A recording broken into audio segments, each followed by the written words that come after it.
welcome everybody. And I'm going to turn it over to Nicole and she'll talk for 30, 35, 40 minutes or so. And then we'll answer any questions you guys have about this topic or any multifamily topic. Nicole? All right, thanks. So this is just another front slide.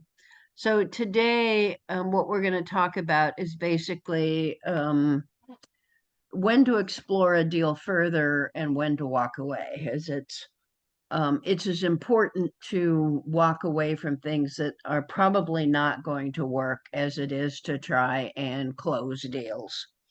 And towards the end of this, I have a couple of 3 examples of deals we walked away from and why. But what I want to do to just kind of set this up is to talk a little bit about, in general, about things we look at to try and make those decisions. So the first thing I want to talk about are, kind of when do you go and look a little bit further? And the first thing is the sniff test. I don't have time to go over this right now, but in general, number one, we've done a sniff test Teaching Tuesday before, and it's up on our YouTube channel. And at the end of this, I have our YouTube channel where you can go look at it. But in general, the sniff test is we figure out what the total rents are or could be, and then subtract out about 50% of that.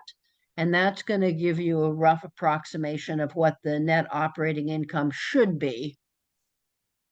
And then we're going to look to see what the asking price is in relation to the net operating income. With interest rates up like they are, I want a cap rate at probably 7.5 to 8.5 going in. Certainly to be able to get to 8 by the end of the first year.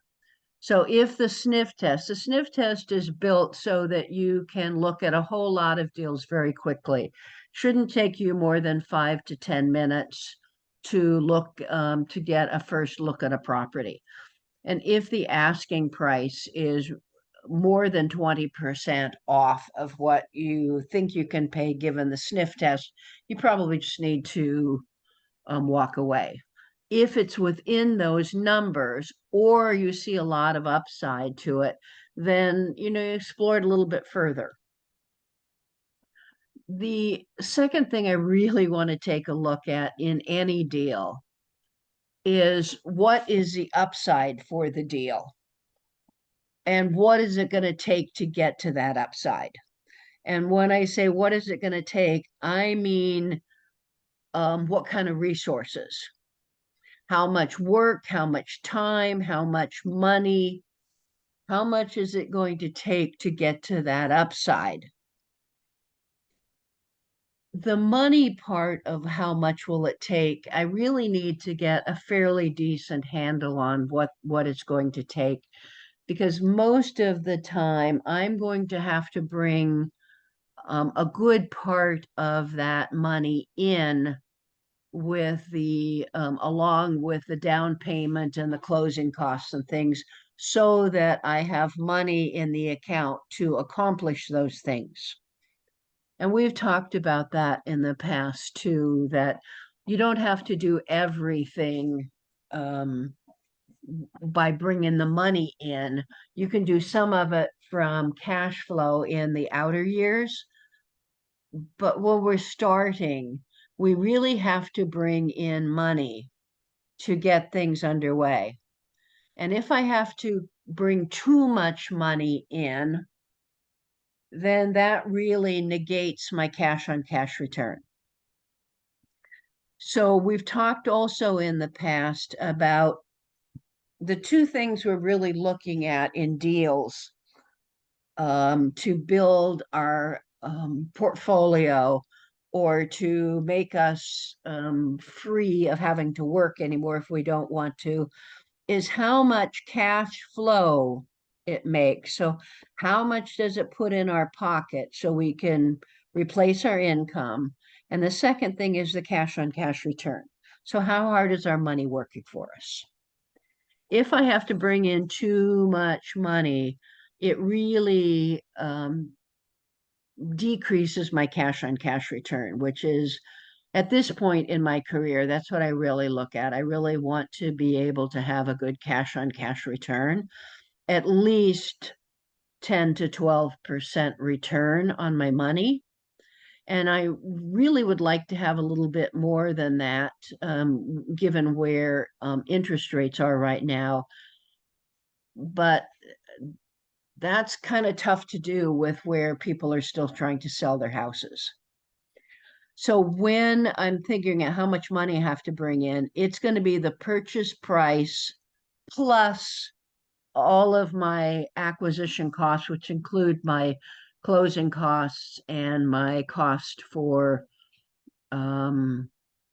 fixing the place up, so that when I'm really looking at the deal as a whole, I can get a sense of what is going to be my return in relation to what I have to pay for the place, the money I have to bring in, and the work I have to do. If those seem reasonable on the front end, then I'm going to go a little bit further, and I'm actually going to kind of work through a pro forma where I'm looking to see it actually what are my value adds and how much can I add to my bottom line, right? I'm also likely at this point to try and talk to the broker and see if the broker will let me talk to the owner. Most of the deals actually come through brokers, but now is a good time to also maybe buy a list and start sending letters to owners, and to see if they have something they might be interested in selling. So those are basically my main areas where I look to see if I want to explore further. Does it meet the sniff test? Once I calculate how much I have to bring in, all of my acquisition costs, what is it happen to my cash on cash return? Is it still something that's reasonable? How long is it going to take me to get to that upside? And how much time and work is it going to take? Okay. So some of the things you would expect from what we just talked about with when to explore further, it's the opposite of for when to walk away. And if there isn't enough upside, or I don't really have a lot of value adds, it is probably something to consider walking away with. Now, I suspect that a lot of people on this call, well, let me say it a different way. If you already have a big portfolio and you're just trying to add, you may be more interested in buying stable properties that don't have a lot of value adds. But if you're in the position where you need to bring in people to invest money in your deal, where you're trying to get started on this, then the way you get the returns to both your investors and to you is to have value adds, meaning there's a lot of upside on the rents. Meaning, for example, you could put in washer dryer hookups.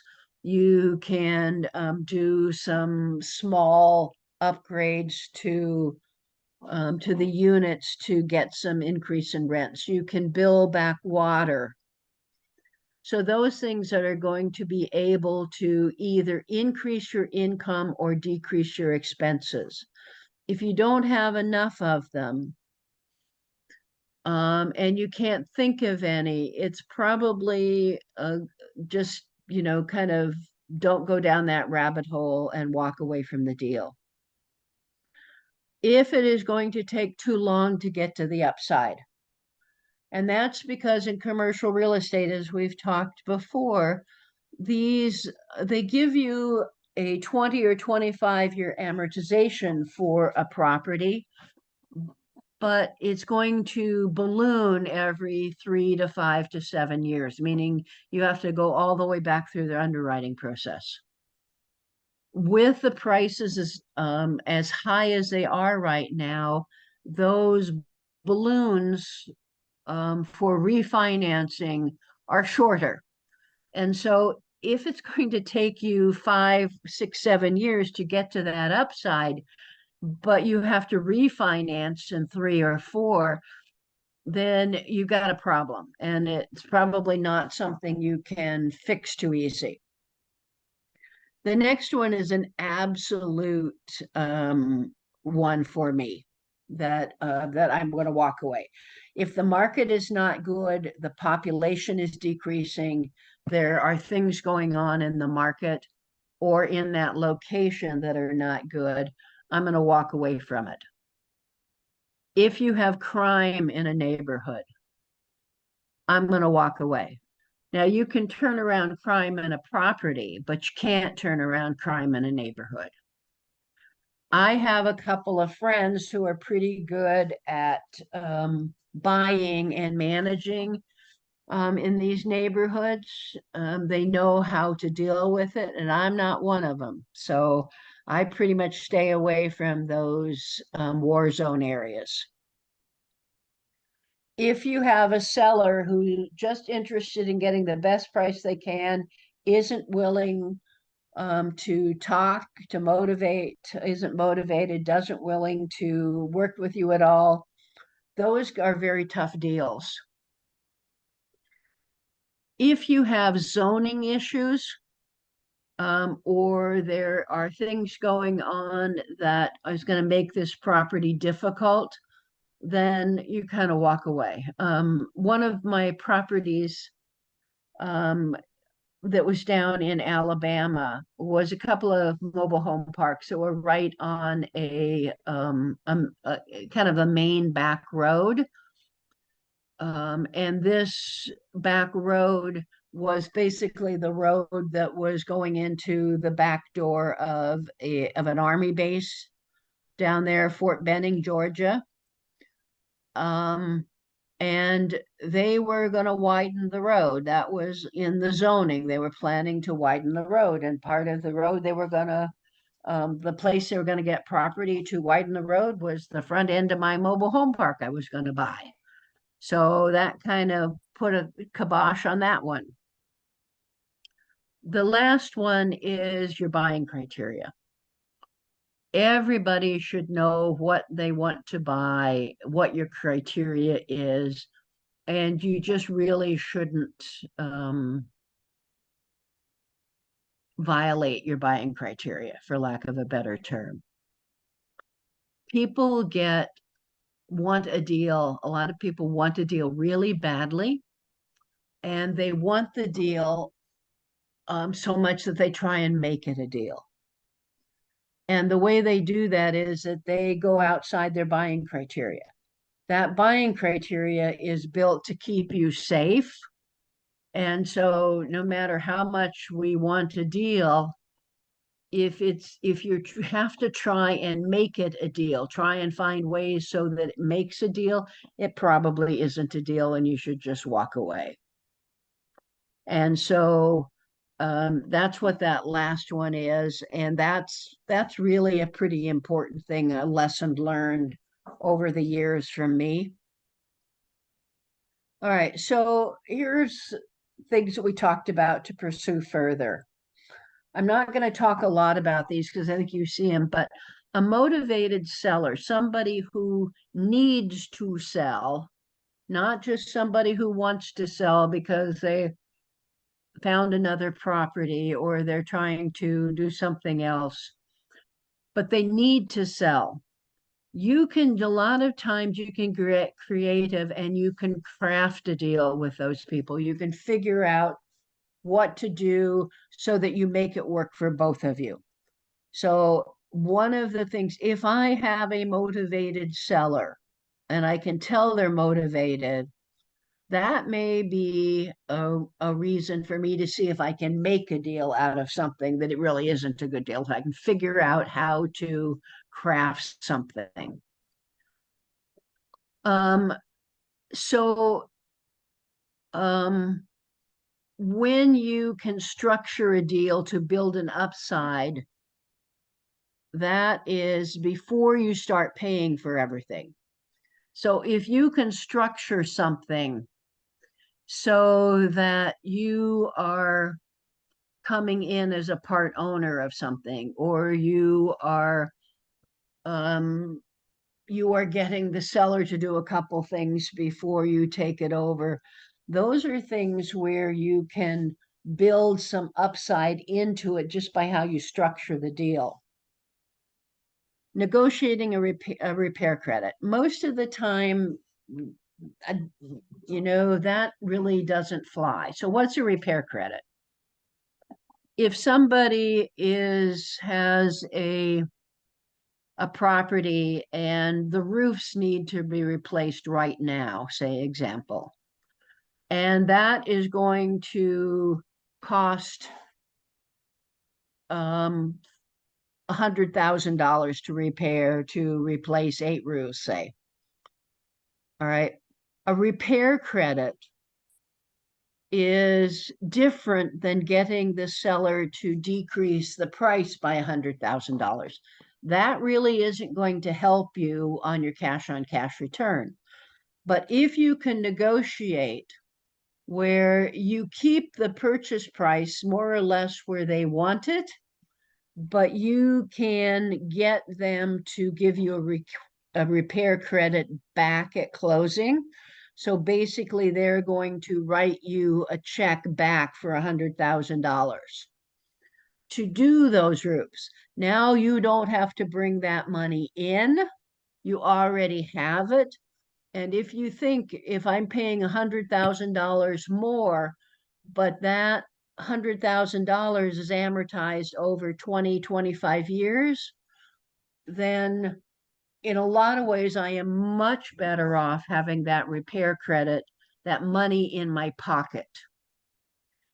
It's kind of hard to get sellers to do that with you. They would much rather just decrease the purchase price, and I would much rather have a repair credit. So if I can get a repair credit, I'm going to pursue the deal further. This one is one of my absolutes. I have to have a clear exit strategy that works.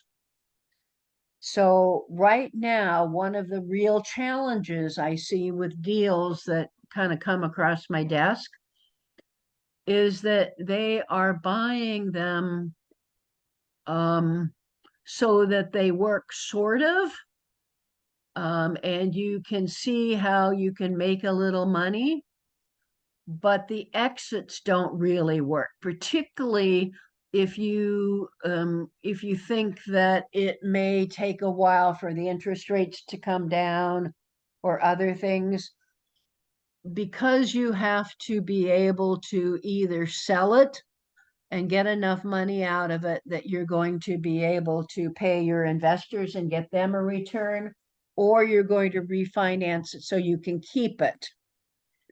I would really like to have more than one. Exits are hard to come by now, and people are a little exuberant sometimes, I think, in how they project those exits. So that's something I'm always looking at um, I'm looking at it very closely when I'm going into a deal. And when you just know there's a deal there, but you have to overcome hurdles. So I've had more than one deal where, you could just see how this could work, but there's a couple of 3 things you just have to figure out how to deal with. Those are worth maybe pursuing a little bit further. Okay. So here are the 3 deals, that 3 examples of what we walked away from. The first one is in Dillon, South Carolina. And it was a big self-storage property, a mobile home park, and a strip mall. So they were all together. The strip mall sat in front of the self-storage, and the mobile home park was on the other side of town. So we had a really good price on that, and we were down doing due diligence, and it was looking pretty good.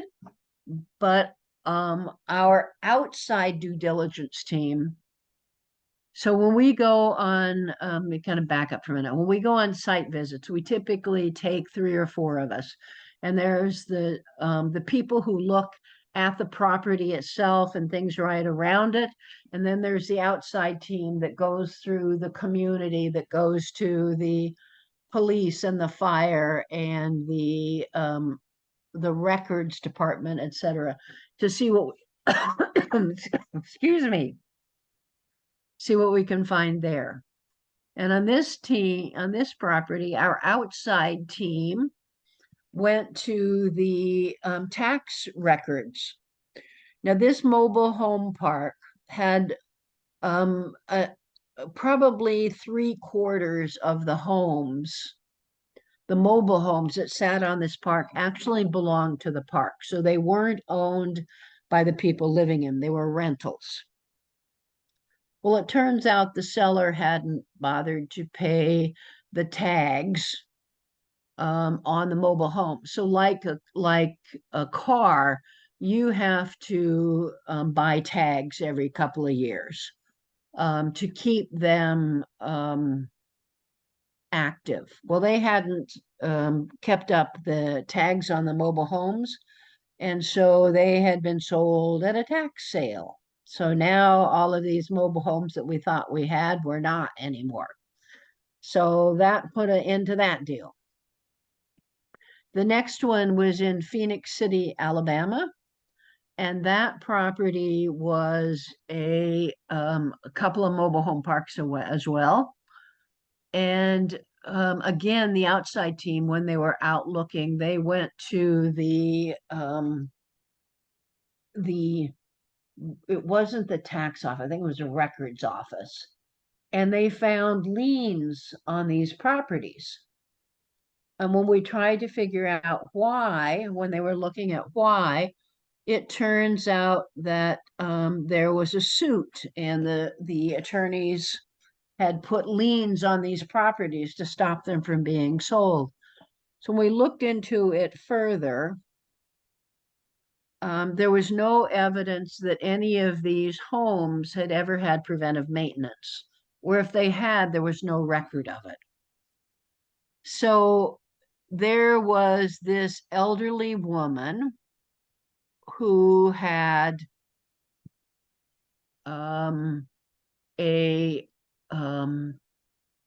there'd been a fire, and she had burned to death in the fire.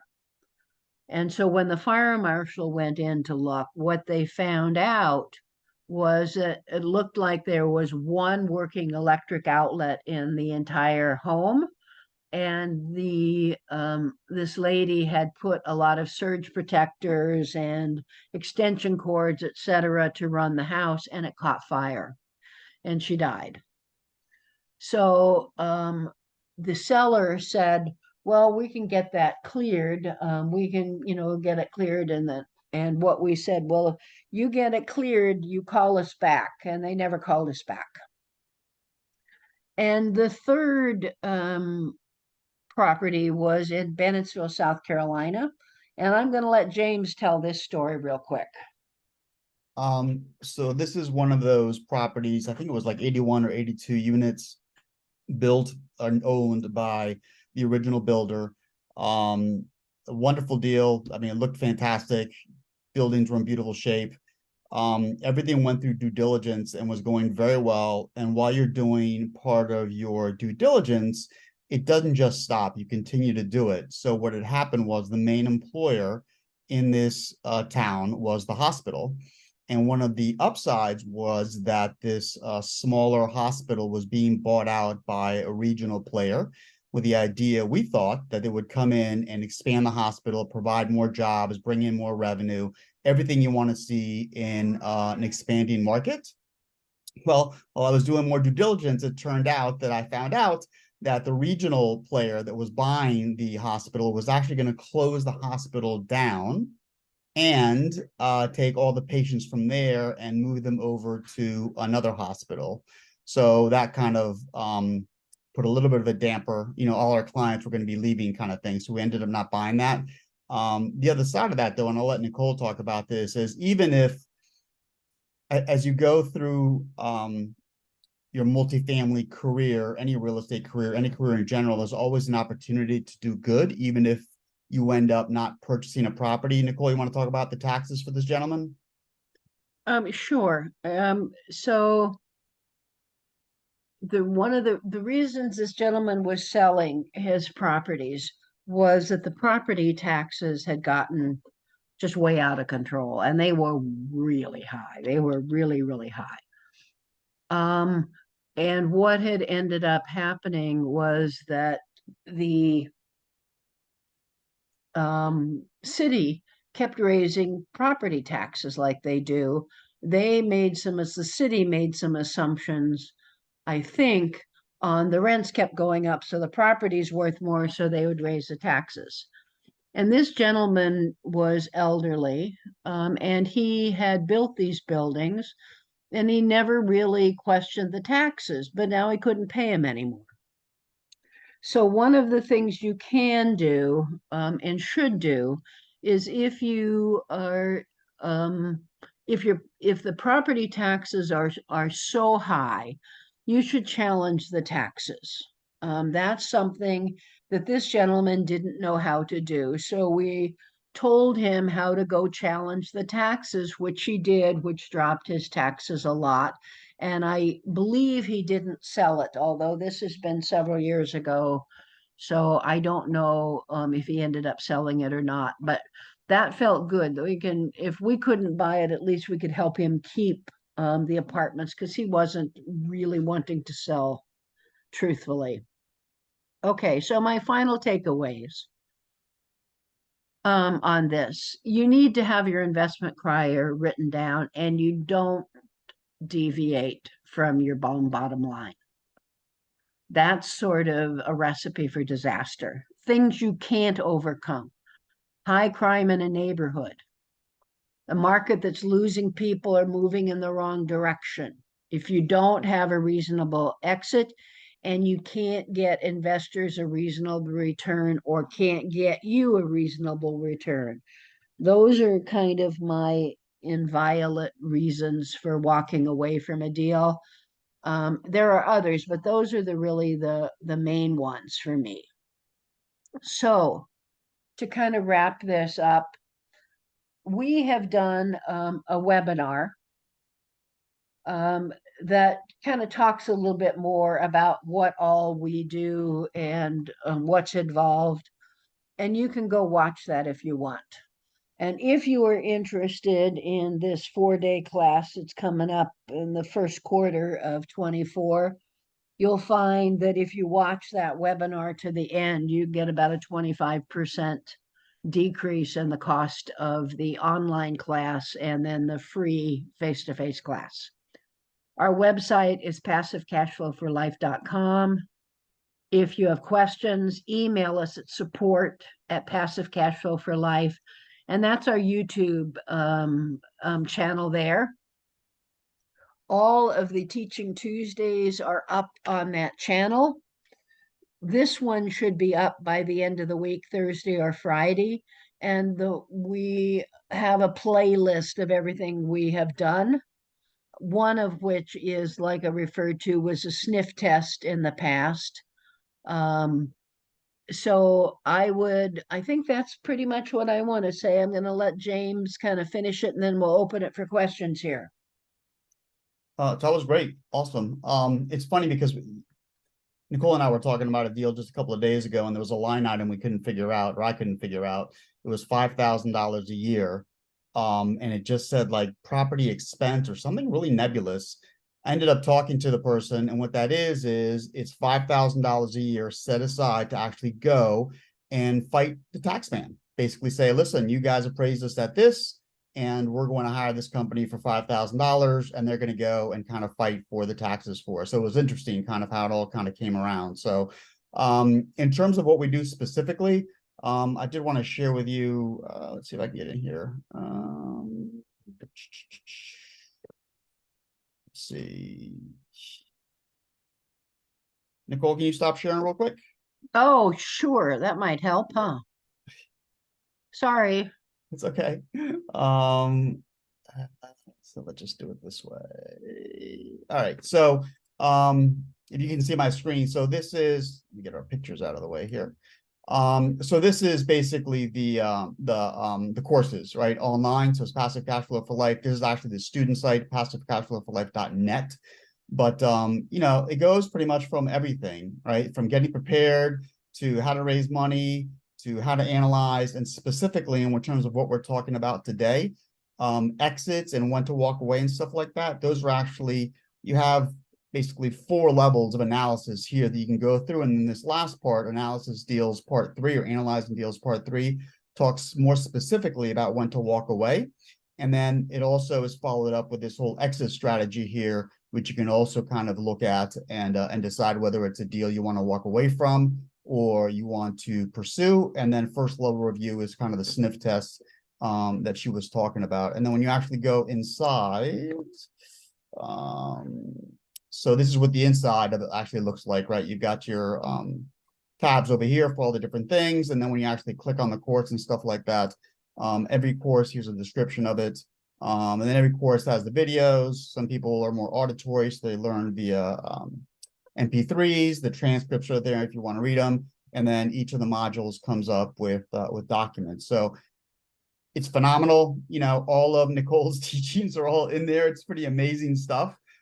So if you have an interest in growing in multifamily, either you have a portfolio, want to grow it, or don't have a portfolio, but want to get into multifamily, I can really not think of a better opportunity of a way to get into the business and not spend, like somebody that I just met the other day said, hey, will you help me? And I'm like, sure, what have you done? I just spent 30 grand on this multifamily course. And I'm like, oh my God, and you want my help? And our course is 2 grand. So anyway, just kind of a fun thing that happened on Thursday that I thought I'd share with people. So that's it on my end. If anybody has any questions about this, and actually I had somebody send me a question that I'll share with you, Nicole, in a minute. But if anybody has any questions at all, feel free. You can either unmute because we have a small group, or you can put it in chat, whatever works best for you. But we do since it's such a small group, I think kind of the Halloween kind of got in the way here, trick or treating. But please ask questions, and there's small group, so whatever you want to talk about doesn't have to be about this. Ask questions. Well, this isn't a question. Hi, my name's Latanya. I've been putting the information to work in the Ohio because I'm originally from Ohio, and I am always flabbergasted when I ask for rent rolls and they don't have them. And I'm like, how is this possible? Or they'll have some, like the last rent roll that I saw, it was so incomplete. Like it wasn't filled in with who had paid a security deposit. Some people had, and some people did. The numbers, it wasn't like a clear look of like, this is a typical security deposit, this is the typical rent. And even some of the names, I don't know if it was something they had just like threw together, but you know, like you read something, you're like, this cannot be a person's real name.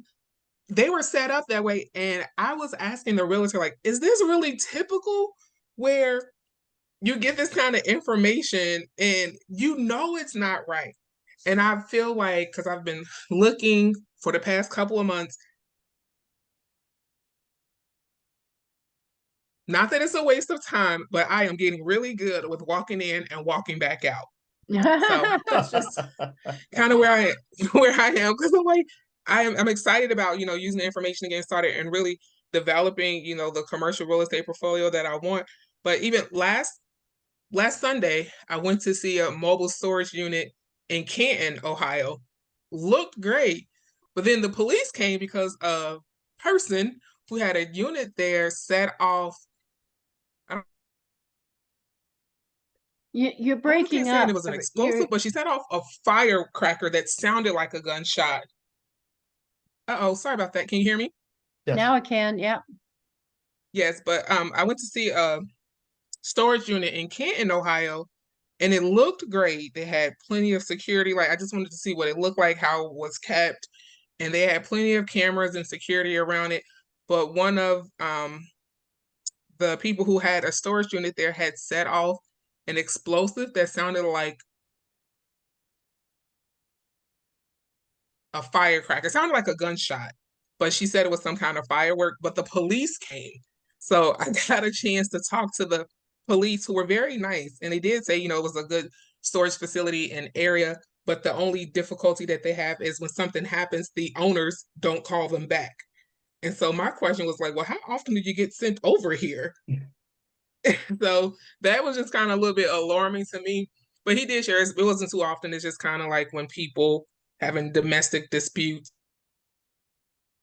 Well, I got to tell you, and that's part of the someone's trying to take business. someone else's property. But I am I was like, it's been interesting and entertaining. So I'm still looking for a good deal because I know like putting all this information to work someday is going to pay off, but it's been interesting. Yeah, I wouldn't if it's a reasonably good area, I wouldn't let occasional police coming around or things like that happening scare you off because if you have enough units, if you have enough doors, it's going to happen. I mean, it's just going to happen. The issue is what's the neighborhood like, and kind of how much is those issues. But I, once in a while, I mean, we have issues in our apartments and mobile home parks, and it just comes with the territory sometimes. So as far as the rent roll goes, you know, um, you can learn a lot by getting a rent roll. Small apartment buildings may well not have great rent rolls. But what you really want to see, now I would not expect necessarily to see the security deposit show up on a rent roll. That's going to show up somewhere else. But I would expect to see what the rent is. I would expect to see um, a list of all of the units, the names of the people who are in them. If they have paid, there are sometimes extra fees. If there are fees, did they pay those? Is there a balance owing? Is there a credit from other months? So it doesn't take much to put one together, but small apartment buildings owned by small owners don't have really great rent rolls a lot of times. And that's just part of what it goes. And the good side to that is that the big operators are just gonna ignore that. They're just gonna walk away from that and not pay attention when you have when you don't have really good financials. And so that's actually an opportunity for us. But that's a good story. I see somebody's hand up, but I don't know whose hand it is. Okay, it's Charlene, and what you were just talking about triggered something in my mind. I don't remember the exact name of it, but it was who lived there or who's been there. Where you go on there and it'll actually tell you who lived at a particular address. Okay, so most of the time in a rent roll, it's going to have the name of one person. It may have two. I don't know if this is the question you're asking, so if it's not, redirect me. But what you don't see is the number of people who are living in that unit. That should be showing up on the lease where the names of all of the people are. All right. It also is going to only show the current occupant in the rent roll. but most um, rental software will have a field or a file that's the current renters, the current occupants, and then there's a separate file that stays forever on the actual unit itself. So you can see what's been done to the unit. You can see the maintenance history. You can see the preventive maintenance. You can see work orders. So that kind of stays as a evidence of what's been going on with that unit and what's been done to it. Charlene, did that answer your question, or did I get it all wrong? Oh no, I wasn't asking a question. I was just putting out a little piece of information. Okay, so can you tell them again what you were saying there then? Okay, it was just it's called Who's Been There or Who Lived There. Oh, Um, to see who lived at a particular address. I mean, that could be used in a couple different ways. One having to do with looking at your applicants. When you're doing their background check, that's one way it could be used. oh, is this a new software or a new application that's out there? Yeah, it's very simple.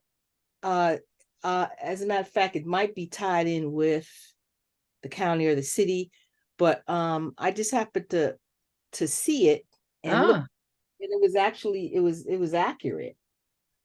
Who wow. lived Well, there? this is new to me. Have you heard anything? Has anybody else heard anything about this? Can you Can you put the can you name of share? it? But Hi, Adam. Hi, sorry about that. I was just going to say, can you share the name of the app or a link to it? I don't have that. It's all I can say. It was called Who Lived There or Who's Been There. So if you search around, you might be able to find that. Okay.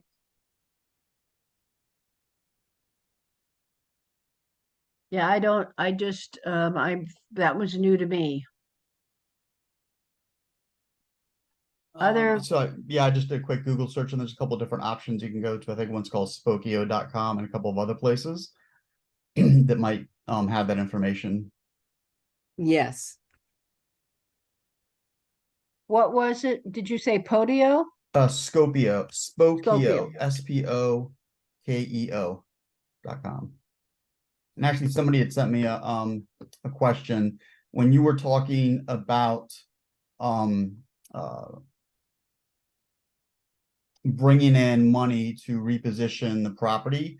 How do you know whether something is worth it or not? Is there a rule of thumb? Do you want your money back in a certain amount of years? How does that work?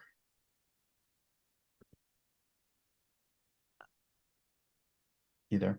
I'm sorry, say that again. I was probably pretty clear. I got a text. I was You're distracted. I'm really texting? sorry. So the question was when you go in and do a rehab on units, how do you know whether the amount of money you're spending is worth it? Is there like a multiplier or a certain amount of return you want to get or a certain amount of years you have to make the money back in? How do you decide whether to move forward or not? Um,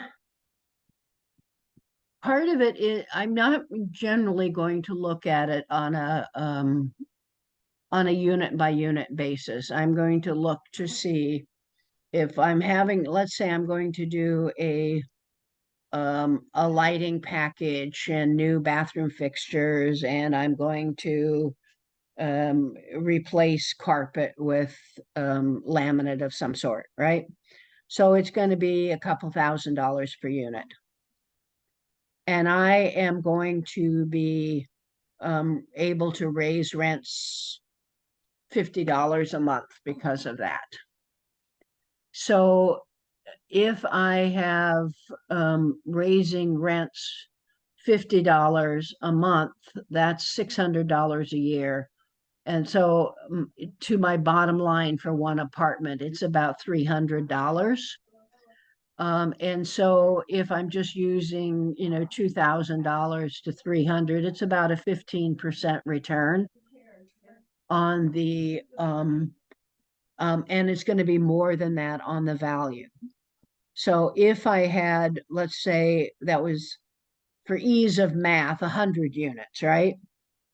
So I am having to spend $200,000, right? To do all of those units, right? Is that right? Right. My math right? Yep. Okay, so now I am able to raise the rents $50. Got the so $50. So that's 600, that's $300 NOI per unit times 100 units is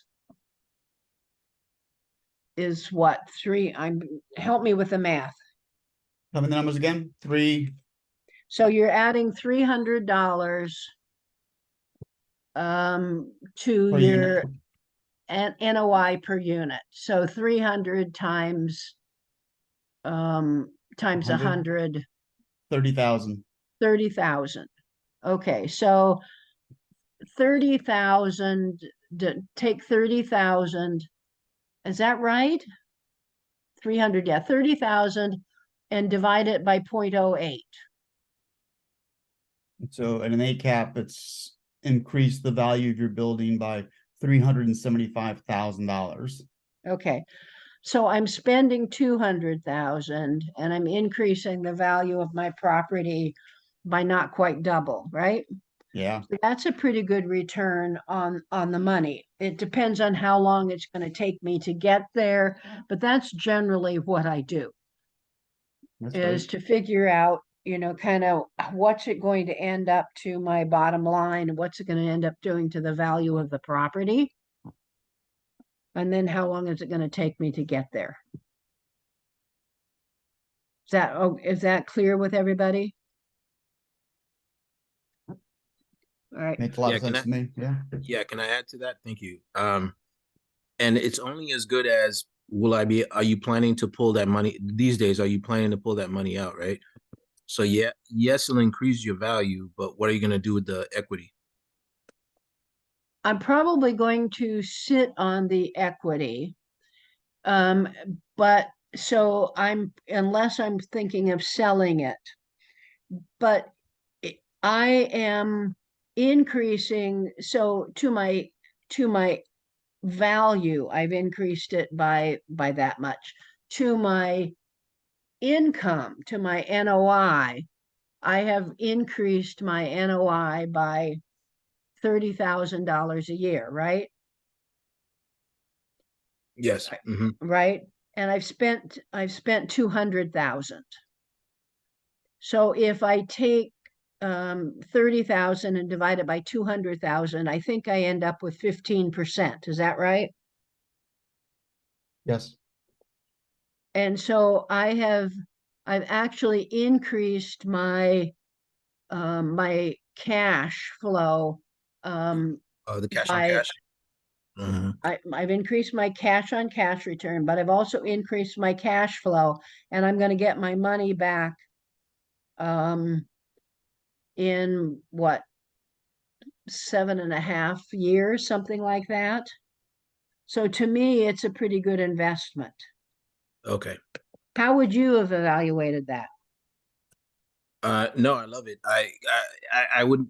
I guess my point is that you're looking both at equity and a return on your money, right? I am. So I'm that you're right. You made a good point that the equity is kind of tied up in the property. But when I start looking at other loans and getting other properties, it has increased my global DCR by quite a bit by adding that amount of equity into my portfolio. Did you No, right follow on. the? Yes, right on. I agree. Yeah, okay. All right, I think we have time for one more question.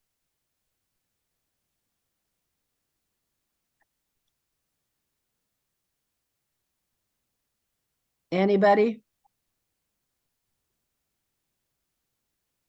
All righty. Well, I think we'll go ahead and we're gonna come back in what, a couple of minutes, James? How do you want to just lead into the next one? How do you want to do this? Yeah, so couple things. One is Latanya, I left you a message in chat about deals in Ohio that have been kind of coming our way, but I don't know what your parameters are, so if you want to reach out to me, that'd be great. And I guess why don't we give everybody just a couple of minutes? Maybe we'll start back up at 7:35. Everyone can go get a drink of water or use the restroom or whatever they need to do. Does that work? Sure, and then we'll come back and we'll kind of go into the next section. Yep, absolutely. So, okay, sounds good. We'll see everybody in about 7 minutes.